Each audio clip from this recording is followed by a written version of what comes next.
ফাঁসির দড়ির সামনে, তবুও মাকে লিখলেন শেষ চিঠি। আলিপুর জেলের অন্ধকার কুঠুরিতে বসে 19 বছরের তরুণ বিপ্লবী দীনেশ গুপ্ত তার মাকে আবেগ ভরা চিঠি লিখেছিলেন। সেই চিঠিতে তিনি লিখেছিলেন, মা, আমি মরতে যাচ্ছি না, আমি বিয়ে করতে যাচ্ছি। রাইটার্স বিল্ডিং অভিযানের এই সাহসী যোদ্ধা জানতেন পরদিন তার ফাঁসি হতে পারে, তবুও তিনি ভয় পাননি। বরং মাকে সান্ত্বনা দিয়ে লিখেছিলেন সাহস আর দেশপ্রেমের কথা। আলিপুর জেলের সে নির্জন কুঠুরিতে বসে তিনি মৃত্যুকে বরমালা বলে গ্রহণ করেছিলেন। তার এই অদম্য সাহসের কথা শুনে স্বয়ং সুভাষচন্দ্র বসু বিস্মিত হয়েছিলেন।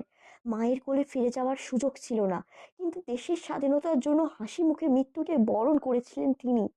আজও তার সেই চিঠি আর আত্মত্যাগ আমাদের মনে করিয়ে দেয় স্বাধীনতার জন্য কত বড় মূল্য দিয়েছিল। এই বীর শহীদকে শ্রদ্ধা জানাতে কমেন্টে লিখুন জয় হিন্দ। আর ভিডিওটি ভালো লাগলে লাইক করুন আর সাবস্ক্রাইব করুন আনটোল ইতিহাস।